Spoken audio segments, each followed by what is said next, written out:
Hello, Scorpio, Sun, Moon, Rising, and Venus signs. Kamusta kayo? Sana po ay nasa mabuti kayong kalagayan. Welcome back po sa Star Tarot. At kung bago kayo rito, welcome din po kayo. Please subscribe, like, share my videos, and leave me a comment kung nakaresonate po kayo. Tingnan natin ang mga messages ninyo. We have dreams. The universe speaks to you through your dreams, Scorpio. Paalala ito sa inyo na mag-pay attention kayo sa mga napapanaginipan ninyo. Baka nananaginip kayo lately. Kung natatandaan nyo pa kung ano yung mga napanaginipan ninyo, sulat ninyo yan at i-google ninyo, i-search ninyo ano yung dream meaning ng mga panaginip ninyo kasi dyan ninyo makikita or mababasa kung anong mensahe sa'yo ng universe through your dreams. Ang dami na nag-explain yan online, yung mga ibig sabihin ng mga iba't ibang klaseng elemento ng ating panaginip. Okay? Just in case hindi nyo lang sigurado kung anong ibig sabihin ng mga panaginip ninyo. Okay? And also follow your heart. Okay? Sabi dito, follow your heart and nurture your soul with love and freedom to grow. Ayan. So, sundin ninyo kung ano yung bulong ng puso mo, ano yung binubulong ng soul mo. Kasi una-una, alam mo naman kung ano makakabuti para sa iyo eh. No? And your soul and your heart is speaking to you. Diba? So, we have Earth Guide. Your sacred calling upon this planet is to simply love and be loved. Siguro ang iba sa inyo, Scorpio, naranasan nyo na to, narinig nyo na to sa ibang tao po pwedeng meron na nagsasabi sa'yo, diba, na thank you, Scorpio, for being my earth guide, for being my earth angel. Kasi po pwedeng nandiyan ka para sa kanila, para sa ibang tao, tinutulungan mo sila, ginagabayan mo sila, ini-inspire mo sila, mga ganyan. Kaya you are being deeply appreciated by these people. At ikaw siguro yung nagiging source nila ng kanilang inspirasyon, nagiging source nila ng kanilang motivation, ganyan. Kaya good for you. At ikaw yung nagsisilbing biyaya din sa mga taong ito.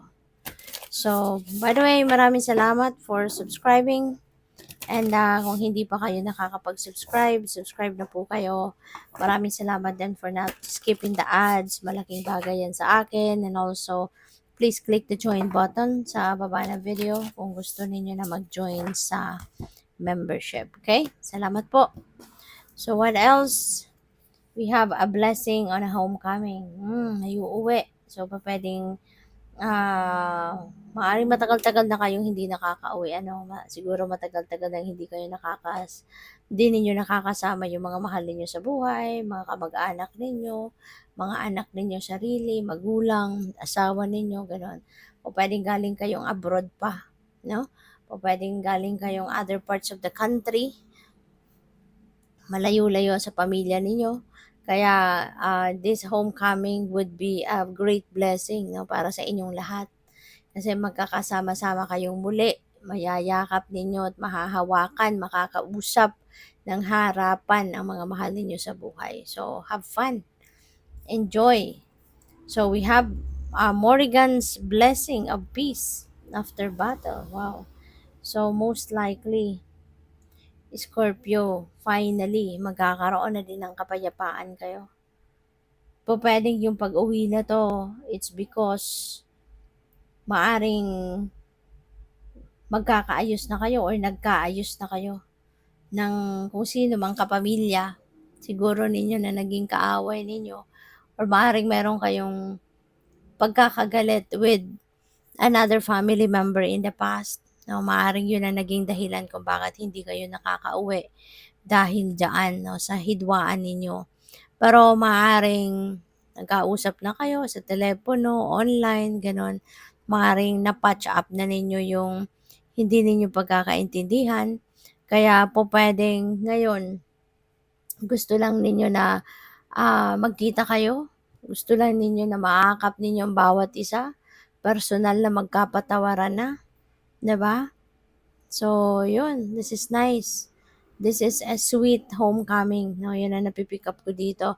And from here on, siguro kapag nagkausap na kayo ng harapan, talagang mabubura na, no? Yung mga sama ng loob, mabubura na kung ano man yung mga na-experience ninyong hindi maganda, hindi mabuti, 'di ba? Sa isa't isa. At muli, magbubuo kayo ng panibagong relationship or magbubuo kayo ng panibagong chapter sa relationship ninyo na mas aanhin ninyo, sisikapin ninyo na mas magiging maganda at punong-puno ng pagmamahalan yung inyong relationship.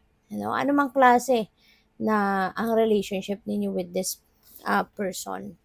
So, we have a blessing on a resolution. Ayan na nga, Scorpio.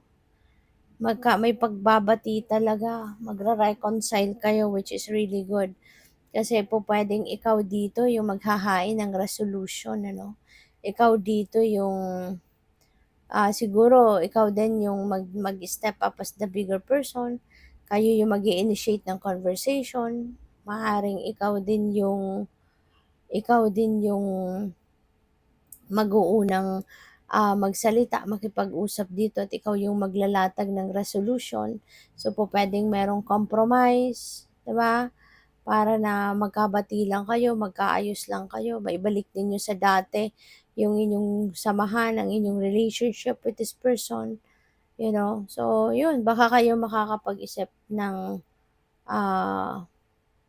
pakikipagbati, pakikipag-ayos. So, we have a blessing on a battle that cannot be avoided. Ayan. So, minsan talaga kasi, 'di ba?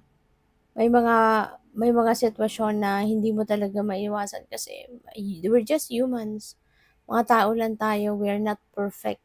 Kaya minsan napupunta tayo sa isang sitwasyon na parang akala natin hindi na tayo pwedeng makalabas sa gano'n. Kaya kung ano na lang ang nandiyan diyan, sige, pupush natin, 'di ba? Kaya minsan, yun, napapaaway tayo, 'di ba? Minsan nagkakaroon tayo ng sama ng loob sa isang tao, yung gano'n. Kasi hindi na natin sometimes pride, 'no? Pride ang umiiral sa gano'ng sitwasyon na we always have a choice kasi hindi hindi ano, hindi naman kasi nga 'di ba lahat nagbabago kaya lagi tayong may choice. Lagi tayong puwedeng may gawing bago. Puwede nating Pupuwede nating iwasan 'no, yung mga bagay na minsan akala natin hindi natin puwedeng iwasan pero we always have a choice to avoid it. But, yun nga, maaaring nagkaroon kayo ng pagkakataon or may nagkaroon ng sitwasyon dito na hindi niyo na talaga akala ninyo hindi niyo na puwedeng iwasan kaya ayun na, hinarap niyo na lang, 'di ba? Ang kaso, yun nga, pupuwedeng ano 'to, nagkaroon ng hindi mabuting resulta. But anyways, things are getting better sa ngayon. Maaring tanggap mo na yung naging sitwasyon ninyo, tanggap niyo na yung nangyari. And, because you have the bigger heart, kumbaga, ikaw yung maaring inalis mo na yung pride mo. Kaya ikaw na dito yung mag initiate na makipag-ayos, makipagbati at ikaw na yung mag initiate na i-resolve kung ano man ang hindi ninyo pagkakaunawaan ng taong ito. So, good luck. Thank you for watching Love and Light. Namaste.